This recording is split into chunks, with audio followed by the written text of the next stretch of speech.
माझी मूर्ती निपजवी, घराचे कोणी बैसवी, आपण देवो देशी यात्रे जाय.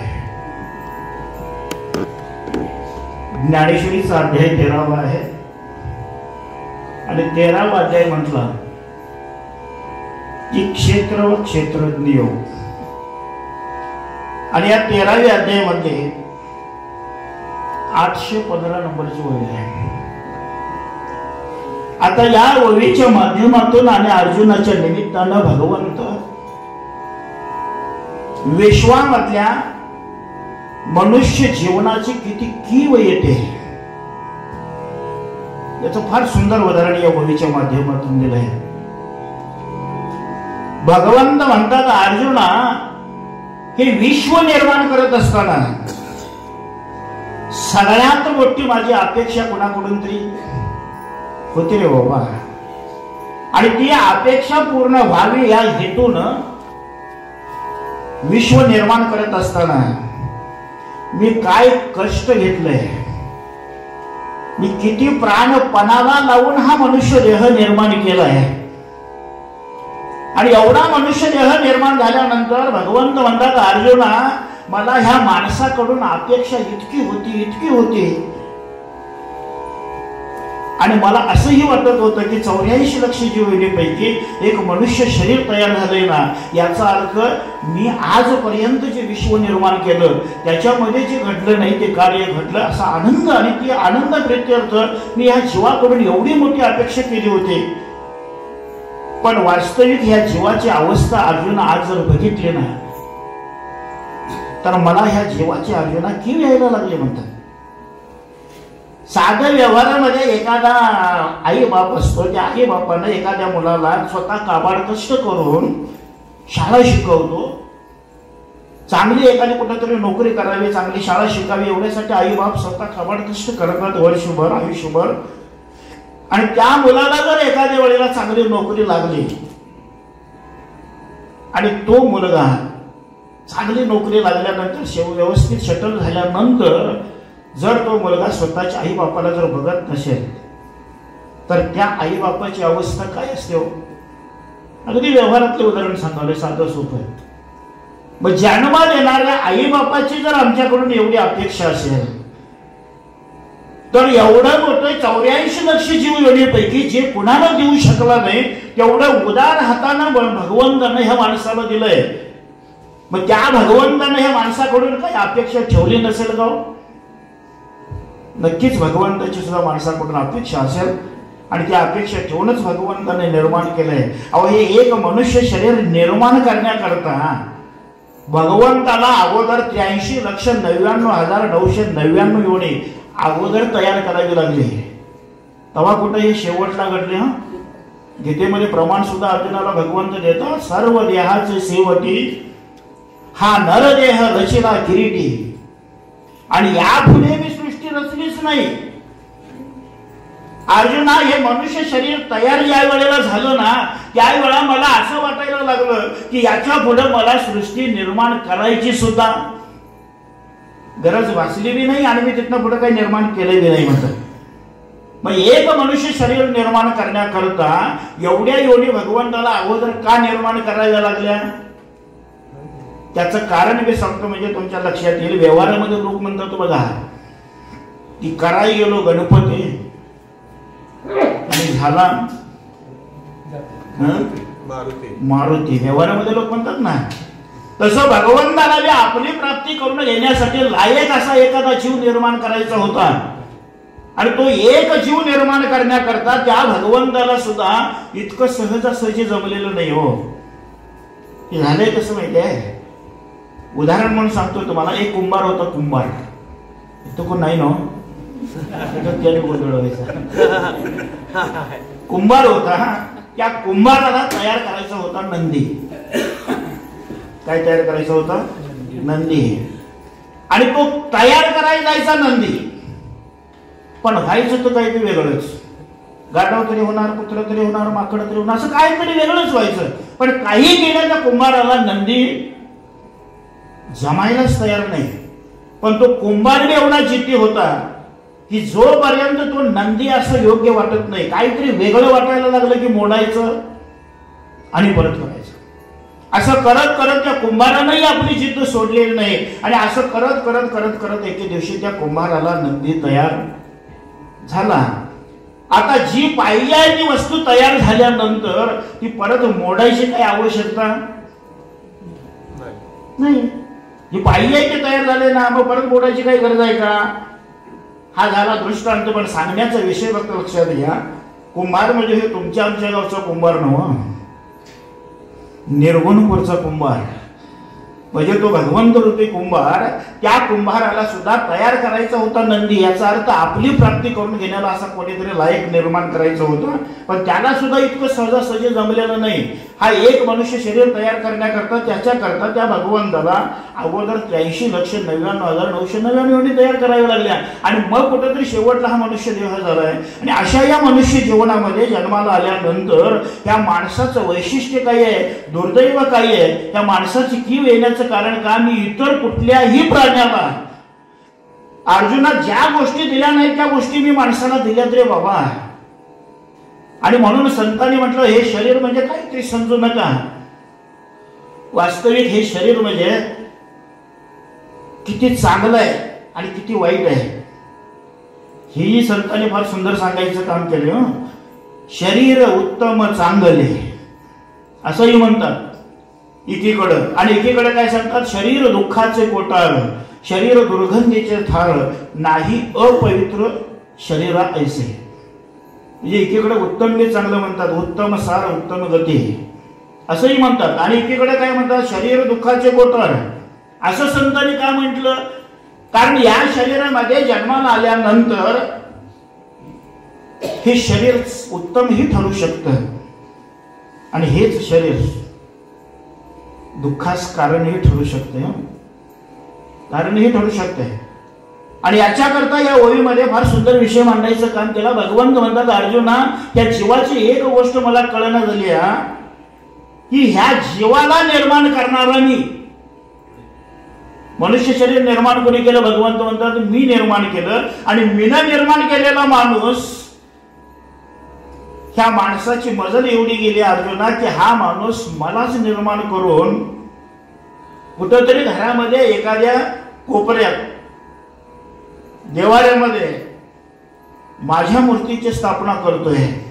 पण निदान देवाऱ्यामध्ये मूर्तीची स्थापना केली म्हटल्यानंतर कमीत कमी तिथं तरी त्यानं काय करावं? श्रद्धा ठेवावी, विश्वास ठेवावा, तिथं तरी बजावं. तेही न काय करता देवाची माझी स्थापना एखाद्या घरामध्ये एखाद्या कोपऱ्यात करतोय. आणि हा देव देव देव देव म्हणून सगळ्या मुलकातनं फिरतोय. अर्जुन, ही जी माणसाची अवस्था आहे ना, ही बघितल्यानंतर मला सुद्धा काही वेळेला असं वाटतंय, म्हणतात भगवंत, की यदा कदाचित हे मनुष्य शरीर निर्माण करून मी सुद्धा फार मोठी काय केली, चूक केली अशी वाटायची पळे आली आहे. उदाहरण माहितीसाठी सांगतो, धर्मानंद बाबांचंच उदाहरण आहे. मी एक वेळा ऐकलंय आमच्या इथंच. फार सुंदर या शरीराबद्दल त्याने उदाहरण इतकं सुंदर दिलं होतं. हे शरीर जेवढं चांगलं आहे ना त्याच्यापेक्षा कितीतरी पटीनं वाईट आहे. आणि त्याचं उदाहरण एक त्यांनी फार सुंदर दिलं होतं. आजही माझ्या चांगलं लक्षात आहे. आमच्या इथंच गावात दत्त मंदिरात आले होते त्यावेळेला त्यांनी फार सुंदर उदाहरण दिलं होतं. विंचवाचं उदाहरण दिलं होतं. विंचू माहिती आहे ना? विंचू केवढा असतो तो? अगदी छोटा, दिसायला लई तर एवढा लांबीचा विंचू. आणि तो विंचू एखाद्या माणसाला जर चावला तर त्या विंचवाची कळ 24 तास माणसाला काय करावी लागते? सोसावी लागते. आता विंचू केवढा आहे आणि माणूस केवढा आहे? विंचवापेक्षा कितीतरी पटीनं माणूस काय आहे? मोठा आहे. आणि एवढ्या मोठ्या माणसाला एक वेळा जर विंचवानं नुसता दंश करायची गोष्ट आहे, 24 तास माणसाला कळ सोसावी लागत असेल तर तो विंचू किती विषारी असेल. आता एवढा विषारी असणारा विंचू, पण त्या विंचवाला खाते पाल.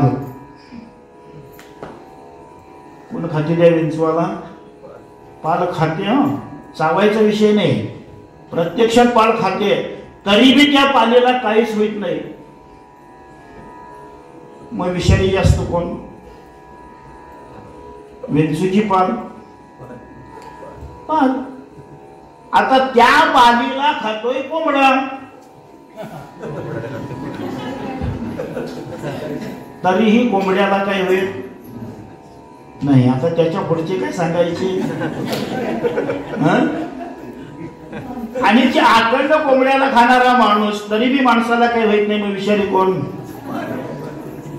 फार सुंदर उदाहरण दिलं. ते बाबांच्या तोंडूनच ऐकावं हे आम्ही सांगायचा प्रयत्न केला, पण काही गोष्टी बाबांच्याकडे फार घेण्यासारख्या होत्या आणि अतिशय सुंदर सांगायचे उदाहरण. इतकं हे शरीर म्हणजे जेवढं मनुष्य शरीर चांगलं आहे त्याच्यापेक्षा कितीतरी पटीनं वाईट आहे. आणि हे मी एवढं शरीर निर्माण करण्यापाठीमागचा माझा उद्देश दुसरा काही नव्हता की या जीवाने कमीत कमी इथं आल्यानंतर स्वतःचं आत्मकल्याण करून घ्यावं, हा उद्देश माझा होता. आणि त्या उद्देशासाठी तर मी हे शरीर निर्माण केलं रे बाबा. पण हे निर्माण केलेलं शरीर या माणसाला एवढी विद्वत्ता देऊन बसलोय की या विद्वत्तेच्या जोरावर हा माणूस कुठलीही गोष्ट काय करू शकतो, साध्य करून देऊ शकतोय. एवढी विद्वत्ता सुद्धा मी या माणसाला दिली. का तर इथं आल्यानंतर तरी निदान त्यानं स्वतःला ओळखून घेण्याचं काम करावं, स्वस्वरूपाला ओळखून घेण्याचं काम करावं आणि त्यानं जन्म मृत्यूच्या दुःखातून काय व्हावं, मुक्त व्हावं ही अपेक्षा ठेवून मी निर्माण केलंय. आणि हे निर्माण करत असताना त्या जीवाकडून कोणत्याही पद्धतीची मी अपेक्षा काय ठेवलेली दुसरी काहीही नाही आहे. फक्त त्या जीवानं स्वतःचं कल्याण करून घ्यावं एवढी अपेक्षा मी त्या जीवाकडनं केलेली असताना सुद्धा हा जीव मात्र अर्जुना वास्तविक परमार्थाच्या बाबतीमध्ये लय मोठा गोंधळ चाललाय. परमार्थ म्हणजे नेमकं काय करायला लागतं हेही कुणाला काही कळलेलं नाही.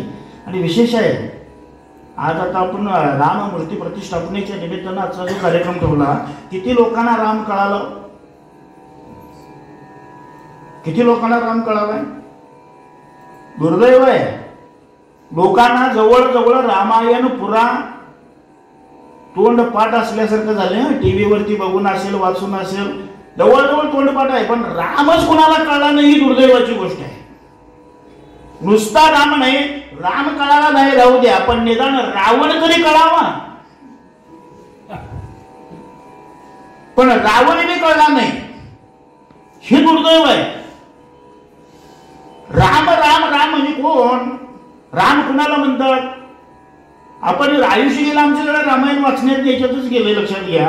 पण आम्ही रामाला कधी जाणण्याचा प्रयत्न केला नाही. राम म्हणजे कोण सांगू तुम्हाला? अगदी सोप्या भाषेत सांगतो.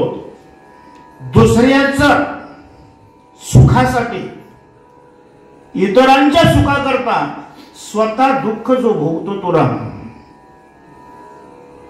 आणि रावणाची व्याख्या नेमकी त्याच्या उलटी आहे. स्वतःच्या सुखाकरता दुसऱ्याला दुःख देण्याचं काम करतो तो रावण. अगदी सोप्या भाषेत सांगाल, लक्षात घ्या. रामायणामध्ये बघा काय, रामायणामध्ये हेच आहे हो. वास्तविक रामाचा काही दोष नसताना सुद्धा 14 वर्ष प्रभू रामचंद्राला कैकेयीनं काय केलं? वनवासाला धाडलंय. आता वनवासाला धाडलंय म्हटल्यानंतर कैकेयी विषयी रामाच्या मनात काय व्हायला पाहिजे? तिरस्कार निर्माण व्हायला पाहिजे होता. बरं माझा काही दोष असताना वनवासाला धाडला असतं तर ठीक आहे, पण काही दोष नसताना सुद्धा स्वतःच्या मुलाच्या हिताकरता ही कैकेयी माता मला काय करते? 14 वर्ष वनवासाला धाडते. 14 वर्ष राम बिन काहीही तक्रार न करता 14 वर्ष वनवासाला गेला. वनवासासनं जाऊन आल्यानंतर परत ज्यावेळेला अयोध्येमध्ये आले ना, आता वास्तविक अयोध्येत परत यायची सुद्धा काही गरज नव्हती. कारण रावणाला ज्या वेळेला रामानं मारलं त्यावेळेला सगळी लंका कुणाची झाली? रावणाला मारलं, रावणाची सगळी लंका बिन आयाशी रामाची होती. रामानं जर कसं ठरवलं असतं तर मला परत अयोध्येला जायची गरजच काय? भरताला दिलंय ना राज्य, भरते सुद्धा राज्य बघू दे, मी आपला हाही रावणाचं राज्य राहावं, लंका बघतो म्हटलं असता तिथंच थांबला असता तर नाही थांबले. तिथं त्याच्या पाठीमागचा फार महत्वाचा विषय लक्षात घ्या. का थांबले नाही? जे माझं नाही आहे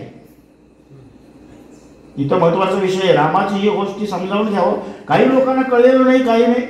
माझं जर नसेल तर त्याच्यावरती मीनं रावणाला मारलं याचा अर्थ मीनं ते सगळं भोगावं असं नाही आहे. माझं जर नाही आहे ना, मग जे माझं नाही आहे तर ते आपण भोगता कामा नये. म्हणून ती सगळी लंका त्याचाच असणारा भाऊ विभीषणाच्या स्वाधीने केले. काय आमच्याकडून धाडस घडलं असं? आम्ही असं करू का? समजा एखाद्याने 1 एकरभर रान आम्हाला दिले, लय सोडून द्या 1 एकरभर रान, ते 1 एकरभर दिलेलं रान माझं नाही आहे ना, मला नकोच म्हणून आम्ही सोडू? एकराचं 1.25 एकर कसं होईल हे आम्ही बघू. पण रामाचे विचार किती उच्च कोटीचे आहे. म्हणून वारकरी संप्रदायामध्ये सुद्धा लक्षात घ्या, इथं बी सगळ्या गोंधळच आहे. वारकरी संप्रदायामध्ये राम, कृष्ण, हरी ही 3च नावं घेतल्यात ना. एकूण भगवंताचे अवतार 10 आहेत, पण 10 अवतारापैकी वारकरी संप्रदायामध्ये सुद्धा ही 3च नावं घेण्याचे कारण काय, 3च अवतार निवडण्याचे कारण काय, हेही लोकांना कळालेलं नाही. इथं सुद्धा फार मोठा गोंधळ आहे. 10 अवतारापैकी 3च अवतार निवडले. त्यातला पहिला अवतार कुठला आहे? राम, दुसरा अवतार कृष्ण आणि तिसरा अवतार हरी. आता 3 अवतार निवडण्यापाठीमागचं कारण काय? कारण पारमार्थिक क्षेत्रामध्ये जर उतरायचं असेल, परमार्थ करायचं असेल, पारमार्थिक क्षेत्रामध्ये जर उतरायचं असेल तर पहिलं काम कोणतं करावं लागेल? रामाचं आचरण. परमार्थात उतरायचं असेल तर रामासारखा आचार, कृष्णाचे विचार आणि हरीच्या नामाचा उच्चार, या 3 गोष्टी आहेत. परमार्थात उतरायचं असेल तर पहिला आचरण काय ठेवा? रामासारखं शुद्ध ठेवा. रामाचं आचरण काही तर नाही. एवढं करूनच्या करून विभीषणाला सगळं राज्य सुटविलाच्या सुटविला, परत अयोध्येमध्ये आल्यानंतर तरी कमीत कमी आमच्यासारखं असतं तर त्या कैकेयीचं तोंड कशाला बघायचं म्हटलं असतं. काही गुन्हा नसताना 14 वर्ष मला वनवासाला तिनं धाडले, तिचं तोंड कशाला बघायचं म्हटलं असतं. पण आल्यानंतर अयोध्येत पहिलं दर्शन प्रभू रामचंद्र जर कुणाचं घेतलं असेल तर ते कैकेयीचंच. आता कैकेयीचं पहिलं दर्शन घेतल्यावर कैकेयीला आनंद वाटला असेल. उलट कैकेयी म्हणाले 14 वर्ष वनवास भोगून आलाच आलास आणि येऊनच्या येऊन नेमकं जखमेवरच काय करावायस? मीठ चोळल्यासारखं करावायस रे बाबा. वास्तविक परत आलायस ना, मग पहिलं दर्शन तू तुझ्या आईचं घ्यायला पाहिजे, कौशल्याचं घ्यायला पाहिजेस. पण कौशल्याकडे न जाता पहिलं दर्शन तू माझंच घ्यायला लागलायस. हे असं का? ज्या वेळा काही विचारताना रामाला, त्यावेळा राम म्हणतात तुझं म्हणणं मान्य आहे, कौशल्याचं दर्शन अगोदर घ्यायला पाहिजे. पण कौशल्याने केलंच काय म्हटलं? अरुण फिरून मला जन्माला घातलं आणि जग दाखवलं. एवढंच काम कौशल्याने केलंय म्हटलं. मला जन्माला घातलं आणि जग दाखवायचं काम कौशल्याने केलं. पण जगाला राम दाखवायचं काम जर कोणी केलं असेल तर ते तू न केलंस. हे रामाचे विचार आहेत. मग पारमार्थिक क्षेत्रात उतरायचं असेल तर असले विचार अगोदर जवळ घ्या आणि मग परमार्थात उतरा. आमचं आयुष्य गेलंय परमार्थात, पण आमच्या विचारात काही बदल? उलट परमार्थात येऊनच आमच्याकडे तिडकीलही निर्माण झाली. हे विशेष आहे. विशेष आहे. परमार्थ काय करायचं आहे? कमीत कमी आतली तिडकी जावावीत, आतलं कुठंतरी स्वच्छता व्हावी, एवढ्यासाठी परमार्थ आहे. तुमच्या बाह्यशुद्धीला परमार्थात काही महत्व नाही, लक्षात घ्या. परमार्थात सगळ्यात महत्वाचा विषय काय असेल तर आत्मशुद्धी. प्रत्येक माणसाच्या अंतःकरणामध्ये शुद्धी होणं. आणि गीतेमध्ये तेही सांगितलं आहे, एरवी तरी बंद होता, आत शुद्ध नसता. आत शुद्ध नाही आणि बाह्यांगाने माप सगळ्या विषय शुद्धी जर असेल तर त्याचा काही उपयोग नाही. ती प्रकारची माझी विडंबना आहे म्हणतात. आणि अशा या मनुष्य जीवनामध्ये आल्यानंतर पहिलं काम जर कोणतं असेल तर त्या प्रभू रामचंद्राचे विचार, आचार. कमीत कमी बाकीचं काही नाही जमलं राहू द्या, काही नाही जमलं राहू द्या, पण निदान कमीत कमी त्या रामासारखं त्यातलं निदान 50% तरी आचरण आमच्याकडे असणं गरजेचं आहे.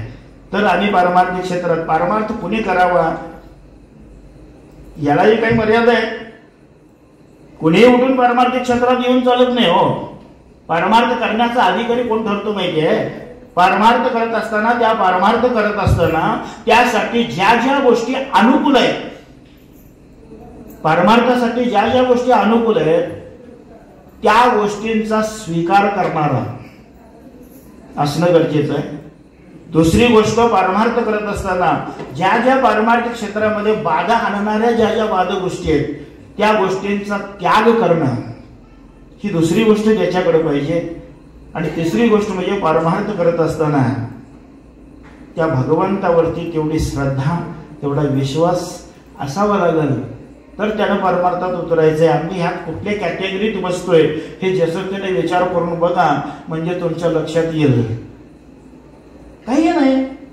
मग पारमार्थिक क्षेत्रामध्ये अत्यंत महत्वाचा विषय जर काय असेल तर ज्या देवानं सगळं विश्व निर्माण केलंय तो विश्व निर्माण करत असताना त्या देवाचा आणि आमचा इतक्या जवळचा संबंध आहे, इतक्या जवळचा संबंध आहे. पण एवढ्या जवळचा संबंध असताना सुद्धा तुम्ही आम्हाला मात्र त्या भगवंताला न जाणता आम्ही देव देव देव म्हणून इतरत्र फिरायला लागलोय. बरं, इतरत्र फिरला भगवंत म्हणतात त्याच्याबद्दल बी माझी काही तक्रार नाही रे बाबा, पण मीनं ज्या जीवाला निर्माण केला तोच जीव मला निर्माण करतोय आणि एखाद्या कोपऱ्यात बसवतोय विशेष आहे. मी आजही सुद्धा काही गोष्टी बघतोय. लक्षात घ्या, वडील जोपर्यंत आहे तोपर्यंत वडिलांना आई वडिलांना बघण्याची लोकांची मानसिकता नसते. आणि आई वडील गेल्यानंतर मात्र पाडव्याच्या मोतरावर काय करतात लोक?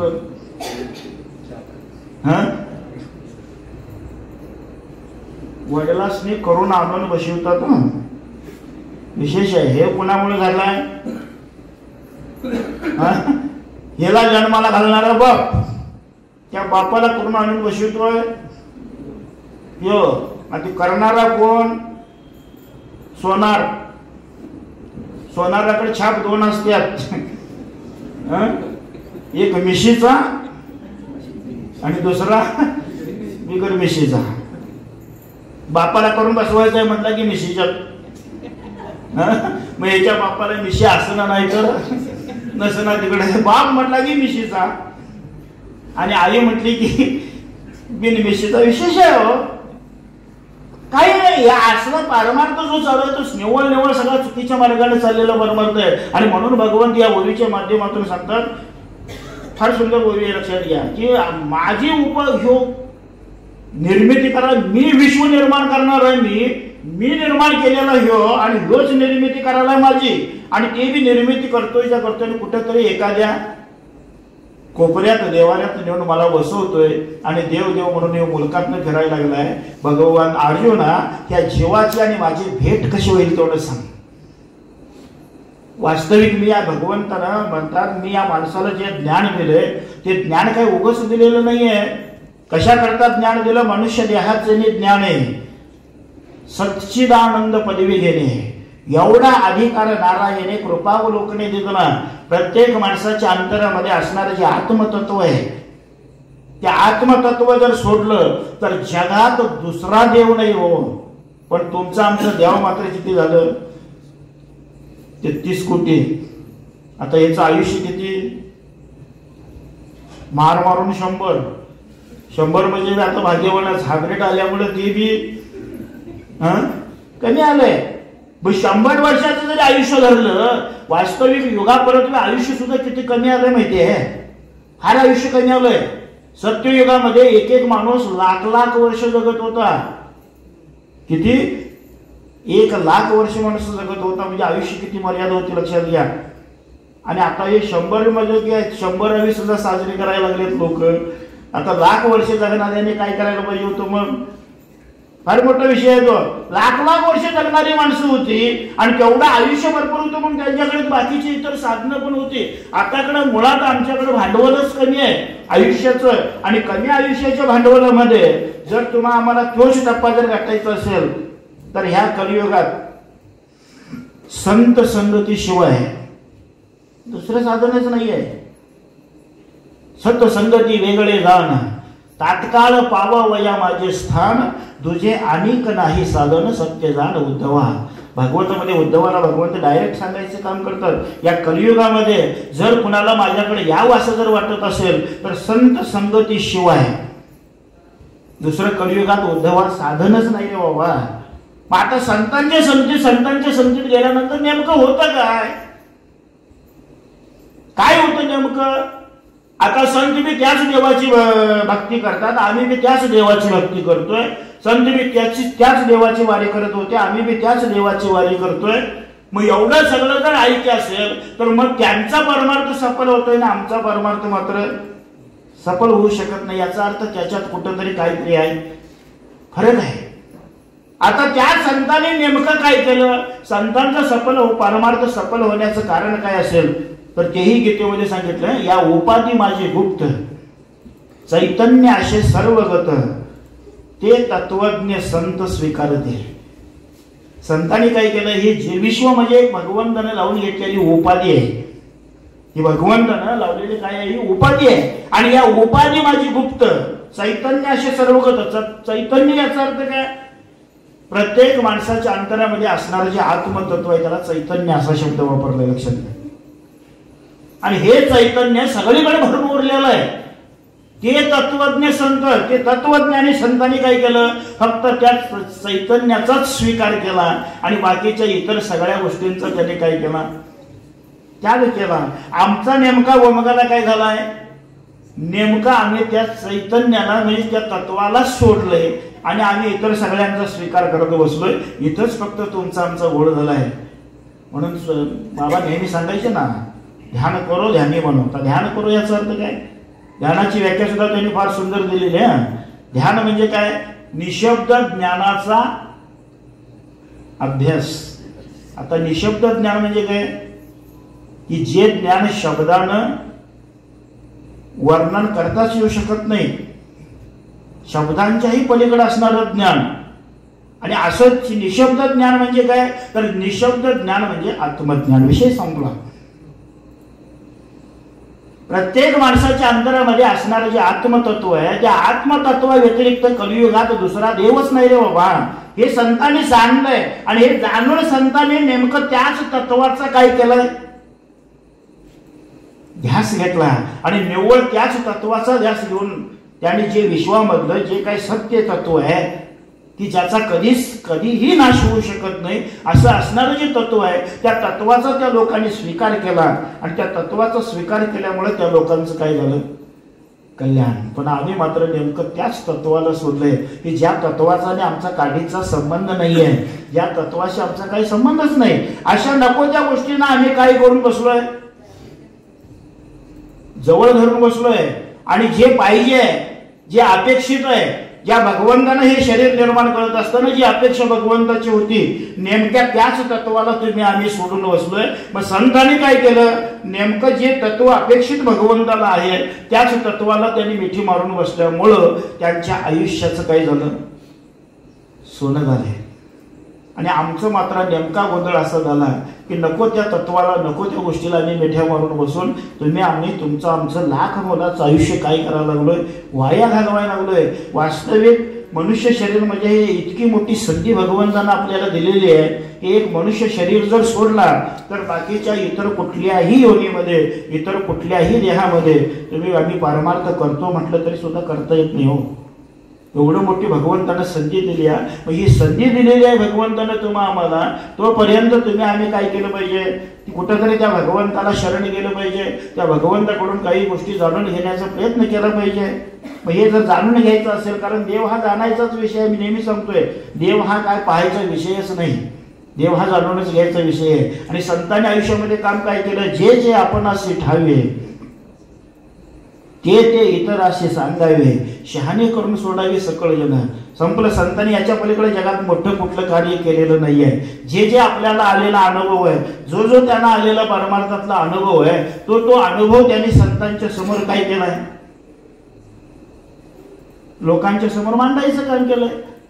आणि तो अनुभव त्यांना स्वतःला परमार्थातला आलेला अनुभव त्यांनी इतर लोकांच्या समोर, जगासमोर मांडायचं काम केलंय. आणि ते जगासमोर नुसतं न मांडता ती किती खरं आहे हेही जगाला पटवून देण्याचं काम जर कोणी केलं असेल तर ते संतांनी. आणि म्हणून जगामध्ये सगळ्यात मोठं आणि श्रेष्ठत्व जर कोणाला असेल तर ते फक्त संतांना. देवापेक्षा सुद्धा श्रेष्ठत्व आहे संतांना. आता एवढं मोठं श्रेष्ठत्व संतांना देण्याचं कारण काय? कारण देवानं या विश्वाला देत असताना जशा काही गोष्टी चांगल्या दिलेल्या आहेत तशाच काही गोष्टी वाईट पण दिलेल्या आहेत. दोन्हीही दिलंय. जिथं ज्ञान म्हटलं की अज्ञान आलं, चांगलं म्हटलं की वाईट आलं, सुख म्हटलं की दुःख आलं. त्या गोष्टी जशा डबल आहेत ना, तशा जीवनामध्ये काही गोष्टी अशा आहेत की त्या संतांनी नेमकं त्यातलं जे योग्य आहे त्याचाच फक्त स्वीकार केला, जे अयोग्य आहे ते त्यागण्याचं काम संतांनी केले. आणि पारमार्थातलं सगळ्यात मोठं लक्षण म्हणजे त्याग. आमच्याकडे कुठल्या गोष्टीची त्यागाची तयारीच नाही आहे आमच्याकडं, आणि आम्ही पारमार्थिक क्षेत्रामध्ये पारमार्थ करायला चाललोय. कदापि शक्य नाही.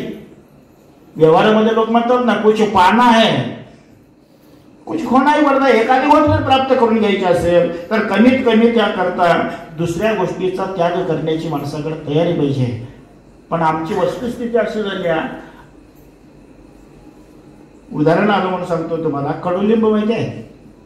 कडुलिंब, त्या लिंबाचा एक कडुलिंबाचा एक गुण आहे. तो कडुलिंब जर तोंडात धरला तर माणसाच्या तोंडाला काय येईल? कडुलिंब तोंडात धरला तर माणसाचं तोंड काय होणार? कडवट होणार. का? कारण त्या कडुलिंबाचा गुणच आहे तो. आणि तो तोंडात धरल्यामुळं त्या माणसाच्या तोंडाला कडूपणा येईल. तो कडूपणा आलेला तोंडाला जर घालवायचा असेल तर काय करायला पाहिजे? तोंडाला आलेला कडवटपणा घालवायचा म्हटला तर काय करावं लागेल? गुळ खायला पाहिजे. बरोबर आहे. कारण कडू आहे त्याच्या उलट काय आहे? गुळ. मग तोंडाला आलेला कडवटपणा घालवायचा असेल तर गुळ खायला पाहिजे. पण गुळ खायचा आहे, बरोबर आहे. पण गुळ जर खायचा असेल तर कमीत कमी तोंडात धरलेला कडुलिंब अगोदर काय करावं लागेल? टाकावाच लागल. पण आमचं चाललंय कसं माहितीये? तोंडात धरलेला कडुलिंबी सोडना आणि इकडं गुळ खायला तरी कधी जाईल कडवटपणा? जाऊ शकत नाही. तोंडाला आलेला कडवटपणा जर जायचा असेल तर तोंडात धरलेला कडुलिंब सोडावाच लागेल. पारमार्थिक रूपी तुम्हाला गुळाची जर अनुभव घ्यायचा असेल तर प्रपंच रूपी कडुलिंब जो तोंडात धरलाय ना, तो पहिल्यांदा काय करावं लागेल? टाकावाच लागेल. आम्ही प्रपंच टाकायची बी तयारी नाही आणि धड पारमार्थ परिपूर्णतेनं करायची पण तयारी नाही. दोन्ही गोष्टी कदापि शक्य होऊ शकत नाहीत. याच्याकरता महत्वाचा विषय काय सांगायला मी तुम्हाला? पारमार्थ करत असताना जसं माणसाला ज्ञान भगवंतानं दिलं त्याच पद्धतीनं अज्ञान पण आहे. ज्ञान म्हटलं की तिथं अज्ञान आलंच. मग अज्ञान सुद्धा जे आहे त्या अज्ञान अंधकारातून या जीवाला बाहेर काढायचं काम जर कुणाचं असेल तर ते संत महात्म्याचं आहे. आणि ते संत महात्मा नेहमी या माणसाला या अज्ञान अंधकारातून कसं बाहेर पडेल याच्यासाठी काय करत असतात? प्रयत्न करत असतात. पण माणसाचा गोंधळ कुठं झालाय माहितीये? आज संतांच्या बाबतीत सुद्धा एवढा मोठा गोंधळ झाला. आज संत इतके झालेले आहेत की माणूस ठेच लागून जरी पडला तरी संताच्या दारातच पडत. एवढं संत झाले तो, एवढे संत झालेले आहेत. आणि त्यामुळे लोकांचा गोंधळ बी व्हायला लागला आहे परमार्थात. आता याला कारण तुकाराम महाराज फार सुंदर एक तुकाराम महाराजांचा अभंग आहे. त्या अभंगामध्ये तुकाराम महाराजांनी फार सुंदर सांगितला. लोकांची संतांच्या ठिकाणी शरण जाऊन सुद्धा काही काही लोकांचा गोंधळ झाला. का गोंधळ झाला त्याच्या पाठीमाग कारण सुद्धा तुकाराम महाराजांनी एका अभंगामध्ये फार सुंदर सांगितले. अधिकार तैसा दावी येला मार्ग. संत जे मार्ग माणसाला दाखवतात तो मार्ग कसा? ज्याच्या त्याच्या अधिकारानुसार. सगळे संत काही एकाच पिढीचे असू शकतात असं नाही आहे. त्यात सुद्धा फार मोठा फरक आहे. अधिकार तैसा दावी याला मार्ग चालत आहे मग कळू येते. संतांनी जे मार्ग दाखवला त्या मार्गातलं खरा मार्ग योग्य आहे का अयोग्य आहे हे माणसाला कळणार केव्हा? आज माणसं सुद्धा संताला शरण जात असताना लोक शरण कशी जातात माहितीये? ज्या संताकडं कपडे नीट नेटके आहेत, ज्याचा मठ मोठा आहे, ज्याच्याकडे पैसा, अशा संताला शरण जातात. हो, इतर गोंधळ आहे सगळा. या तुकारामांना सांगण्याचं कारण हे आहे, कारण असे संत काही झालेले आहेत की त्या संतांनी आज जगाचं पुरा काही करून स्वतःचं कल्याण तर करून घेतलं नाहीच नाही, आणि अशा ज्या लोकांनी संतांचं कल्याण करून घेतलेलं नाहीये अशा लोकांना शरण गेल्यामुळं शरण गेलेल्या लोकांचं सुद्धा कल्याण होणं शक्य नाही. आणि म्हणून तुकाराम महाराज तो आपण फार सुंदर आहे, अधिकार तैसा दावी याला मार्ग चालत आहे मग कळू येते. पण एकदा कळून आलंय मी चुकीच्या लोकांना शरण गेलोय, चुकीच्या माणसाला शरण गेलोय, आणि चुकीच्या माणसाला शरण गेल्यामुळं माझा गोंधळ झालाय हे लक्षात आलं. पण लक्षात आल्यानंतर मागणं तिथं काय हे करून उपयोग होईल. म्हणून गुरु करत असताना संताला शरण जात असताना सुद्धा अधिकार पाहून शरण जावं, नाहीतर इथं बी लई लोकांचा गोंधळ होतोय. त्याच्याकरता दुसरं चरण तुकाराम महाराजांनी फार सांगितलंय, जाळू नये नाव पावली या पार. फार सुंदर अभंग आहे. जाळू नये नाव, नाव माहितीये नाव, नावाचं काम काय असतं. अलीकडच्या तीराच्या लोकांना पलीकडच्या तीरावर नेऊन सोडणं हे काम कुणाचं आहे, नावच आहे. मग आपण नावत बसलोय, पलीकडे गेलोय. आता पलीकडे गेलोय याचा अर्थ आता नावाची काही गरज नाही म्हणून नाव जाळायचीच का. तू एकटा गेलास म्हणजे झालं नाही, अजून पाठीमागं आहेत ना लोक जाणारी, त्यांच्यासाठी ती नाव शिल्लक ठेवावी लागल. पण काही काही महाभाग असे आहेत की मी पलीकडे गेलोय ना बस आता परत नावाची गरज नाही म्हणायची, तिथं नावच पिटवून देणार मी महाभाग आहेत. म्हणून म्हटलं तिथं उदाहरण दिलंय, जाळू नये नाव पावली या पार मागील आधार बहुतांचा. फार सुंदर माहिती. त्याच्या पुढचं शेवटचं चरण 3 चरणाचा अभंग आहे, पण शेवटचं चरण मात्र तुकाराम महाराजांनी फार सुंदर लिहिलंय. तुका म्हणे रोग वैद्याचे अंगी. वैद्याचं काम काय असतं. आताच्या भाषेत त्याला डॉक्टर म्हणतात, पूर्वीच्या काळी त्याला काय म्हणत होते, वैद्य म्हणत होते. वैद्याचं काम काय आहे, एखाद्या माणसाला काय आजार झाला असेल, एखादा रोग झालेला असेल तर त्या रोगातनं त्या पेशंटला काय करणं, रोगमुक्त करणं, हे काम कोणाचं आहे, वैद्याचं आहे. मग असा वैद्य असावा की जो दुसऱ्याचा रोग बरा करणार आहे ना.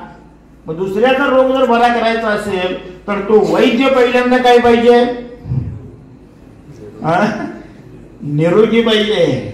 पण असं काही वैद्य आहेत म्हणतात तुकाराम महाराज की त्या रोगांच्या वैद्याच्याच अंगात रोग आहे.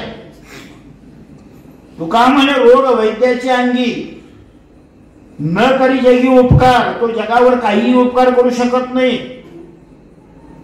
मग उपकार कोणी करावा, तो मुळातच तोच निरोगी असला पाहिजे.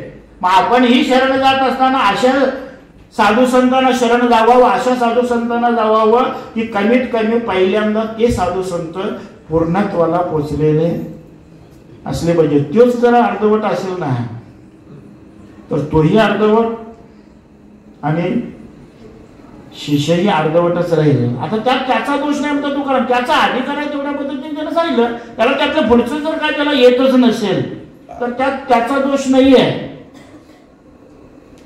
दोष कोणाचा आहे, शरण जाणाऱ्याचा आहे. शरण जाणाऱ्यानंच पहिल्यांदा अभ्यास करून त्याच्याविषयीच पूर्ण परिपूर्ण आहे का हा पूर्ण अभ्यास करून मग त्याला शरण जाणं गरजेचं आहे. आणि असं जर केलं तरच तुमचं आमचं कल्याण आहे. नाहीतर नको असे लोक आज लई झालेले आहेत आणि अशा लोकांच्या नादाला लागून भले भले लोक वाया पण गेलेले आहेत. म्हणून बालमार्गातल्या काही गोष्टी अशा आहेत की त्या गोष्टी करत असताना गुरु करावा कसा, बळकट. असा बळकट असावा की त्या शिष्याच्या हाताला धरून तिथपर्यंत नेहमी पोचवणारा असला पाहिजे. त्याची तशी पात्रता आहे शिष्याची. सद्गुरू सुद्धा कसा असावा, फार सुंदर उदाहरण दिले पंचकर्म साठी तो फार सुंदर विषय आलेला आहे. सद्गुरू कसा असावा, एकतर तो श्रोत्रिय, ब्रह्मनिष्ठ, कृपाळू, दयाळू हे गुण त्याच्याकडे पाहिजेत. श्रोत्रिय याचा अर्थ काय, श्रोत्यांच्या ठिकाणी असणाऱ्या प्रत्येक शंकेचं काय करणारा, निरसन करणारा, ही पहिली सांगितलं. दुसरी गोष्ट ब्रह्मनिष्ठ, या ब्रह्मतत्वाच्या ठिकाणला त्याची पूर्ण काय पाहिजे, निष्ठा असणं गरजेचं आहे. कृपाळू असला पाहिजे, दयाळू असला पाहिजे, हे गुण आहेत. मग हे गुण ज्याच्याकडे आहेत अशाच माणसाच्याकडे जाऊन काय केलं पाहिजे, शरणागती पत्करली पाहिजे. नको त्या लोकांच्याकडे जाऊन जर शरण गेला ना तर पुरा आयुष्याचं मात्र होऊन जाईल. बाबांचं वैशिष्ट्य मी सांगतोय, वैशिष्ट्य काय, एवढे परिपूर्ण ज्ञानानं असून सुद्धा आमच्यासारख्या सामान्य माणसाच्या कीर्तनला सुद्धा बाबा एके वेळे घेऊन बसले ना, हे विशेष आहे.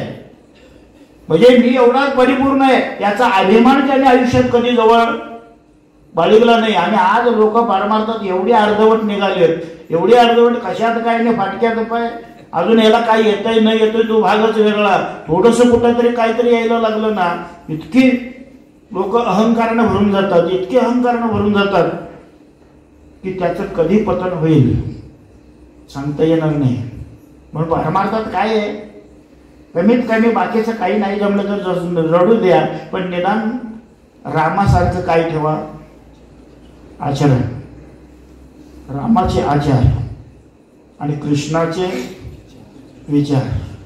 कृष्ण अवतारामध्ये विचार काहीतरी भगवंतानं सांगितलेले नाहीत, ते विचार फार मोलाचे आहेत. कृष्ण अवतारामध्ये अर्जुनाच्या निमित्तानं भगवंत तुम्हा आम्हाला संदेश कोणते दिलेत माहितीये, गीतेमधला पहिला संदेश जर कोणता असेल, गीतेमध्ये जे अर्जुनाला ज्ञान दिले, जो विचार सांगितलाय, त्या विचारातलं पहिलं गीतेचं तत्व जर कोणतं असेल तर जे तुमचं हक्काचं आहे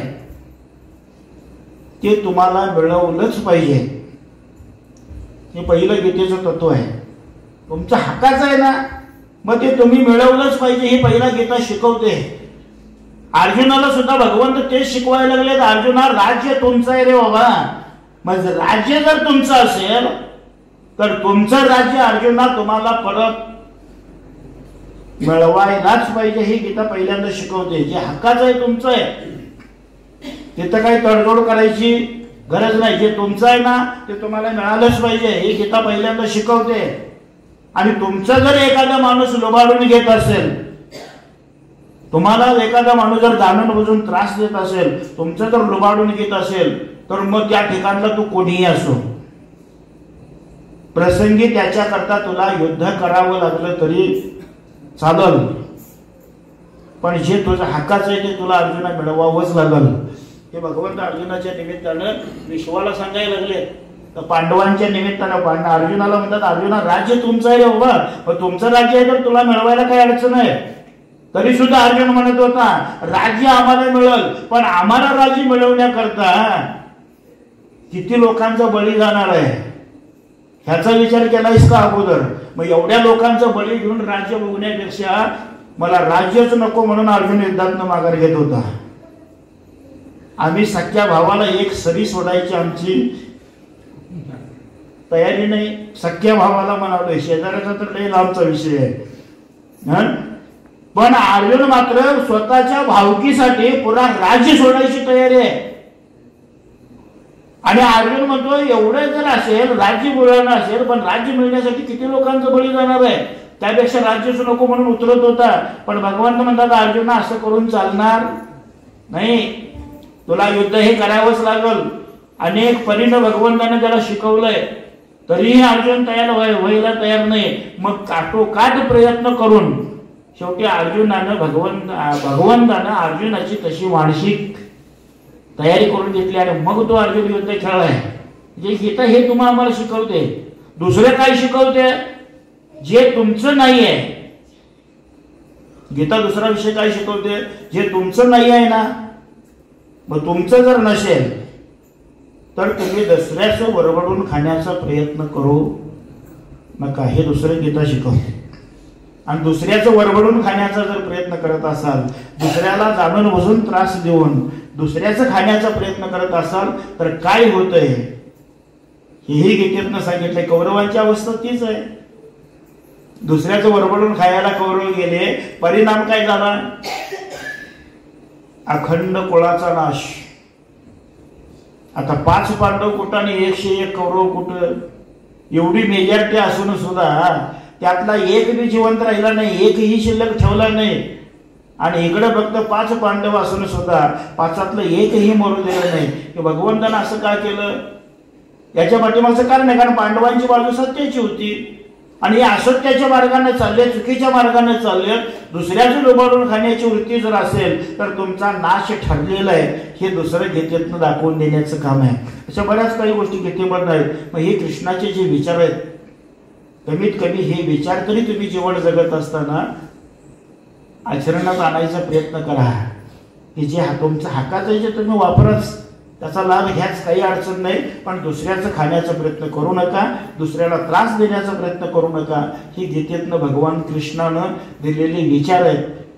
आणि रामानं आचार काय रामाचा परमार्थात उतरायचा असेल तर असं उतरा की येनकेन प्रकारे दुसऱ्याला त्याचं दुःख न होता दुसऱ्याला फायदा कसा होईल. मग त्यासाठी स्वतः काही दुःख सोसावं लागलं तरी तयारी ठेवणं हे रामाचा आचार आहे. म्हणून मी मागायचं राम म्हणजे काय, तर दुसऱ्याच्या सुखासाठी स्वतः दुःख भोगतो तो राम. आणि रावणाची व्याख्या त्याची उलटी सांगितली मी मगाशी तुम्हाला, की स्वतःच्या सुखासाठी दुसऱ्याला दुःख देतो तो रावण. मग राम कुठं वेगळा आहे ना रावण कुठं वेगळा आहे असं काय नाहीये. राम सुद्धा आताही त्यावेळाही होता, आजही आहे आणि पुढेही असणारच आहे. रावण म्हणजे कोण? दुसऱ्याला त्रास देणारी जी मंडळी आहे, स्वतःच्या फायद्यासाठी दुसऱ्याला त्रास देणारी मंडळी ती रावणच आहेत. आणि दुसऱ्याला त्रास न होता उलट दुसऱ्याला फायदा व्हावा, मग त्यासाठी स्वतः कितीही त्रास सोसावा लागला तरी चालल असं म्हणून जीवन जगणारी जी मंडळी आहे ते रामाच्या भूमिकेमध्ये असतात, लक्षात घ्या. आणि हे अशा रामाच्या भूमिकेमध्ये जीवन जगायचं काम जर कुणी केलं असेल तर ते संत महात्म्याने केलंय. स्वतःच्या आयुष्याचा कधीही त्यांनी विचार केलेला नाहीये. जगाच्या कल्याणा संतांच्या विभूती ते विशेष आहे. त्यांनी स्वतःच्या फायद्याचा आयुष्यात कधी विचारच केला नाही. त्यांनी आयुष्यामध्ये विचार केलाय तो फक्त जगाच्या कल्याणाचाच विचार केलाय. आणि एवढं सगळं कल्याणाचा विचार केला म्हणून तर त्यांचं आजही नाव काय आहे, अजूनही अमर आहे. तो ज्या माऊलींच्या बद्दल बोलायचं म्हटलं तर 12व्या शतकामध्ये माऊली होऊन गेले. ज्ञानेश्वर माऊलींचा अवतार हा कितव्या शतकातला आहे? 12व्या शतकातला आहे. जवळजवळ 700-725 वर्ष होऊन गेली, अजूनही त्यांचं नाव काय आहे? अमर आहे, लक्षात घ्या. आणि तुम्ही आम्ही आयुष्यभर कितीही प्रयत्न केला, कितीही काबाड कष्ट केलं, कितीही मिळवून ठेवलं, काही ठेवलं, तुमचं आमचं नाव किती दिवस राहील म्हणता? लय तर पहिलं श्राद्ध म्हणजे लय झालं. किती व पहिलं श्राद्ध म्हणजे लय झालं. ते मी काही लोक पहिलं श्राद्ध मोठ्यानं का घालतात? गावातल्या लोकांनी काही म्हणायला नको म्हणून लाजून ते बी काय प्रेमापोटी नव. लई तर पहिलं श्राद्ध म्हणजे लई झालं. दुसऱ्या श्राद्धाला फक्त भावकी. पहिलं श्राद्ध गाव जेवण जरी घातलं, दुसऱ्या श्राद्धाला फक्त भावकी, तिसऱ्या श्राद्धाला घरात फक्त पोटूच. ही तुमची आमची अवस्था आहे. आणि त्यांनी 700 वर्ष होऊन गेली तरी अजून त्यांचं नाव पाठीमागं अमर राहतं. याचं कारण आहे, लक्षात घ्या. त्यांनी आयुष्यामध्ये मिळवलं काय, किती वर्ष जगला याला महत्व नाही हो. 100 वर्ष जगून सुद्धा काही लोक अशी आहेत की लोक गेली ना की पाठीमागं गाव म्हणते हो गेलं ते बरं झालं. गावाची काय 100 वर्ष जगून उपयोग आहे मला सांगा ना. ज्ञानेश्वर महाराजांनी आयुष्याचे 22व्या वर्षी समाधी घेतली. 22 वर्षामध्ये एखादा जर माणूस जगू शकतोय आणि तो माणूस जर त्या माणसाचं नाव 700-725 वर्ष जर राहत असेल तर काय त्या जगण्यामध्ये मजा आहे सांगा ना. मग आमच्या जगण्यामध्ये मजा जर यायची असेल तर कमीत कमी असं जगूया, निदान कमीत कमी 10 वर्ष तरी 700 रडू द्या, 725 रडू द्या, निदान 10 वर्ष 10-15 वर्ष तरी आपलं पाठीमागं काय राहावं, नाव पाठीमागं राखावं, अशा पद्धतीचं तरी निदान आम्ही जीवन जगायचा प्रयत्न केला पाहिजे. पण आम्ही जीवन जगत असताना अगदी नको त्या पद्धतीने जीवन जगायला लागलोय. आणि मग ह्या जीवाचा हाल साधू संतांना काय होईना, बघवेना, साधू संतांना ते सहन होईना. आणि म्हणून मग त्या साधू संतांनी काय केलं, स्वतःच्या आयुष्याचं वाटोळं झालं तरी चालेल, पण कमीत कमी जगाचं हित कशात हे साधू संतांनी, तत्वज्ञाने संतांनी ओळखलं. आणि नेमकं त्याने तेवढ्याच गोष्टीचा स्वीकार केला. आणि जगाला आयुष्यभर त्याने उपदेशाच्या माध्यमातून जगाला फक्त सावध करायचं काम केलं. म्हणून तर त्यांचं नाव अमर आहे, त्यांचा परमार्थ सफल झाला. आणि मात्र जीवन जगत असताना असं जीवन जगतोय की आम्ही दुसऱ्याच्या हिताचा कधी विचार न करता फक्त स्वतःच्या हिताचा विचार तुम्ही आम्ही करायला लागलो. हा तुमच्या आमच्यातला आणि साधू संतांच्या मधला फरक आहे. पण साधू संतांनी एवढंच मोठं काम केलं की स्वतःच्या हिताचा, स्वतःच्या कुळाचा, कधी कुणाचा विचार न करता जगाच्या हिताचा विचार करून त्यांनी जगाला एक अगदी उत्तम अशा चांगल्या मार्गावरती नेऊन ठेवायचं काम जर कोणी केलं असेल तर ते संत महात्म्यांनी केलेलं आहे. आणि हे कार्य करत असताना त्या संतांनी काही कुठला उचलून आणून देऊ तुमच्या आमच्यात घातला नाही. उलट संतांनी डायरेक्ट सांगायचं काम केलेलं आहे. आणि आपल्या ह्या संप्रदायामध्ये तर डायरेक्ट सांगितलं आत्मा मालिक, विषय संपला. या विश्वाचा मालक जर कोण असेल तर तो फक्त एक आत्मा, याच्या पलीकडे जगात दुसरा मालक नाही आहे. मी एवढं सोपं जर सांगितलेलं असेल तर काय याच्या पलीकडे आणि सोप्या भाषेत सांगायचं म्हटलं तर ते शक्य नाही. आणि एवढं हे आत्मतत्व प्रत्येक माणसाच्या अंतरामध्ये असणारं जे आत्मतत्व आहे तोच देव आहे. ह्यो देव कळाला की विषय संपला, मग तिथं देह जावो अथवा राहो, काही विषय नाही. अहो जे जन्म आणि मरण जे आहे ना ते कुणाला आहे, देहाला आहे. आत्म्याला कधी जन्म बी नाही मृत्यू बी नाही. असं बोला सांगितलं ना, जन्म नाही मृत्यू नाही, येणे नाही जाणे नाही, बद्ध मोक्ष दोन्ही नाही, परमात्मा असे. आत्मा जो आहे ना तो मुळात कधी जन्माला आलाच नाही. आणि जो जन्मालाच आला नाही तो मरायचा प्रश्नच नाही. जन्म नाही मृत्यू नाही, येणे नाही जाणे नाही, आला बी नाही आणि गेला बी नाही, बद्ध मोक्ष दोन्ही नाही, परमात्म्याचे. आणि असं असणारं जे आत्मतत्व आहे त्या आत्मतत्वाला जाणून घेण्याकरता एक फक्त मनुष्य देह हा एकच त्याच्याकरता निर्माण केलेला भगवंतानं आहे.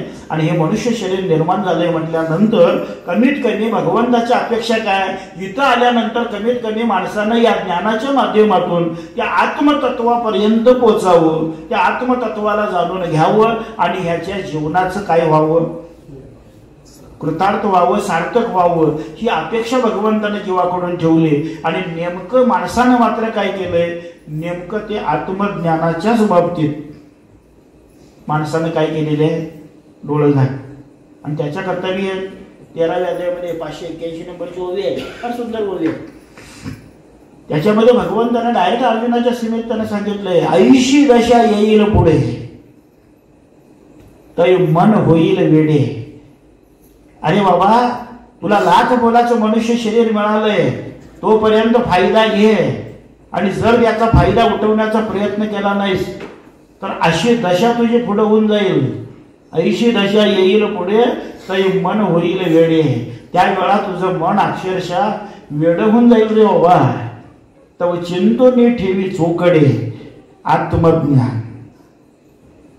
इथं आल्यानंतर काय कर, अरे बाबा या विश्वामधलं सगळ्यात चोख असणारं ज्ञान जर कोणतं असेल तर ते फक्त एक आत्मज्ञान आहे. आणि आत्मज्ञाना व्यतिरिक्त या जगात चोख दुसरं काहीही नाही. तेव्हा ते इथं आलायस ना, मग इथं आलायस तोपर्यंत भगवंत म्हणतात अर्जुना आत्मज्ञानाचं तू काय करून ठेव, चिंतन करून ठेव. आणि हे चिंतन करण्याकरता लागणारं जगातलं सगळ्यात मोठं भांडवल म्हणजे बुद्धी, ज्ञान. या सगळ्या गोष्टी भगवंताने ज्या दिल्यात त्या फक्त माणसाला दिल्यात.